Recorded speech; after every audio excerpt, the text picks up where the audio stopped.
In this particular video, we're going to be looking at some various techniques of differentiation, and all of the examples we're going to look at are going to be from section 6.6. I'm going to try to focus on the types of problems that I think are going to cause you the most problems, and hopefully that will make your life a little easier as you go through reviewing for, or doing the assignment or reviewing for an assessment. I'm going to start with question 2, actually. And question 2 is pretty simple at first glance. You have the natural log of 3x to the 5th, and you're asked to differentiate that. And the interesting thing about this question is, of course, you can differentiate it in its current form by using the chain rule.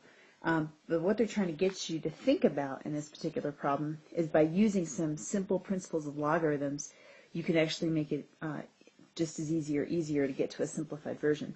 For example, I can think of 3x to the 5th as a product of 3 and then x to the 5th. So I can write this as the natural log of 3 plus the natural log of x to the 5th.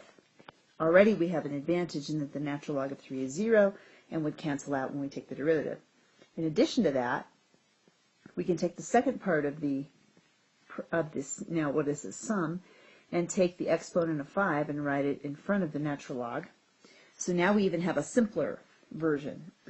Because in this case now, when I take y prime, the natural log of 3, of course, is 0.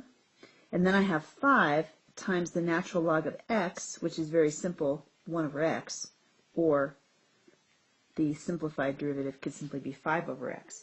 You can get there through the chain rule as well, but this might get you there a little bit faster and with a little bit less computational or simplification worries if you use the properties of logarithms. Let's try another example. In this particular case, same idea, but this time we're going to use number 13. In that case, y is equal to e to the 5 natural log x.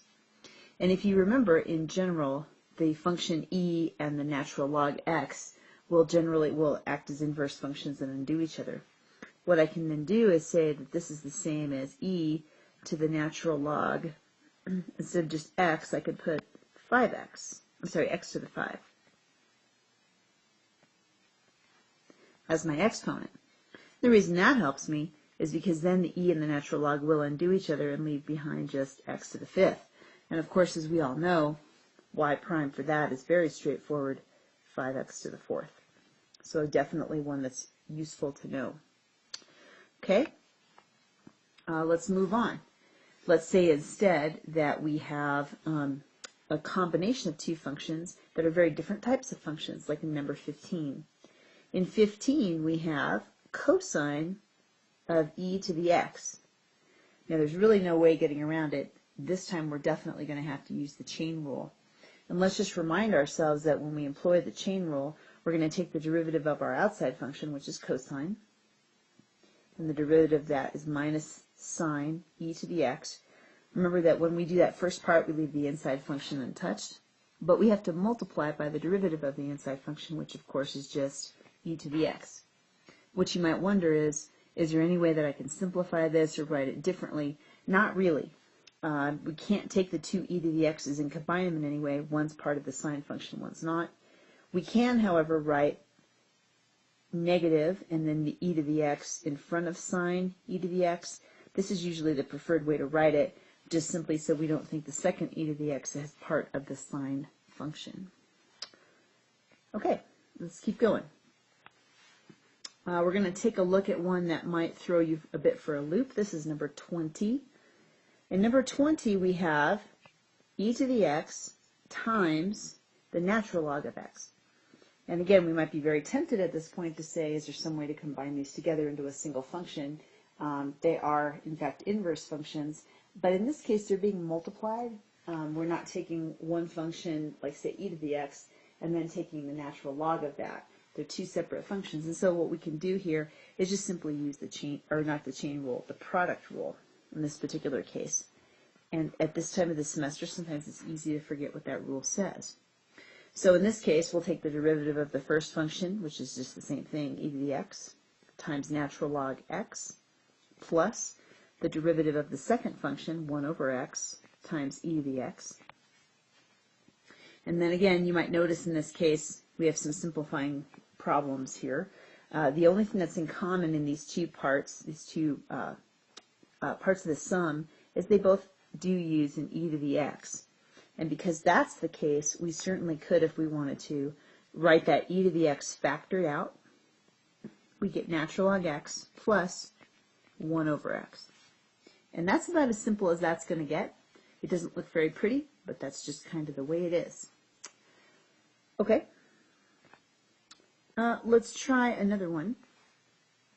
Let's look at number 31.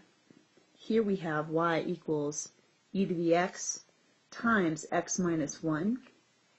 Again, not really a way to rewrite that. This is another example that involves the product rule. First part of our product is e to the x, the second part is x minus 1. So if we take the derivative of the first times the second, really nothing changes. But don't forget to take plus derivative of the second part, which is only 1, times the first, e to the x. And again, what I could do here is I could do a couple of different things. But in this particular case, I'm going to actually distribute e to the x times x minus e to the x times 1 plus e to the x.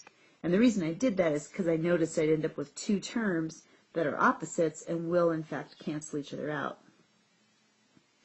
And that's how we end up with a derivative where it doesn't look like the product rule has necessarily been used in that case.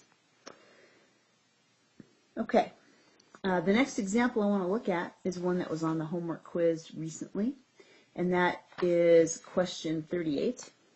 This again is going to be another use of the product rule.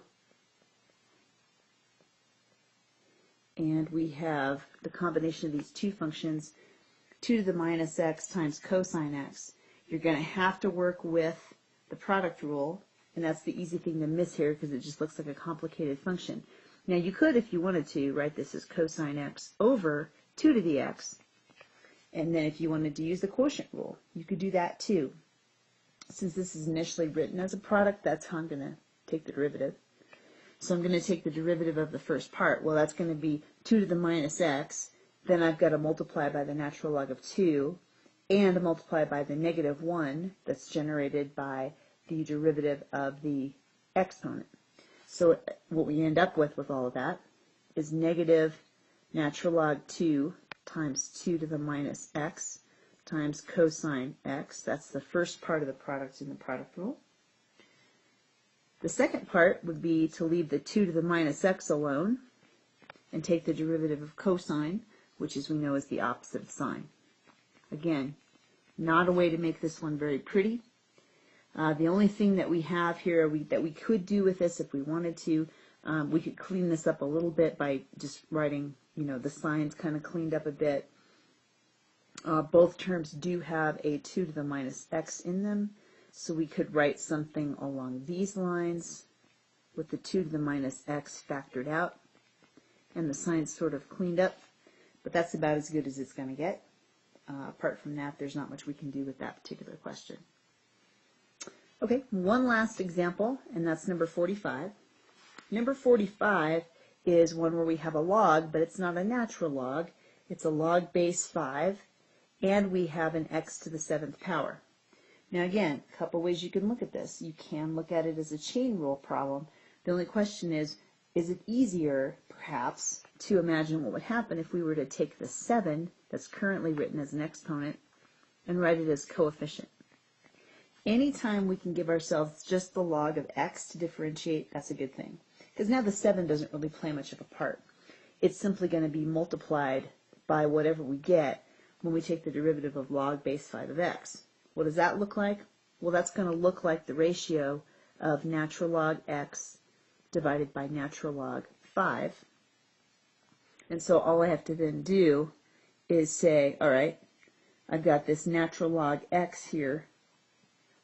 Oops, sorry, I shouldn't have called that y prime. My bad.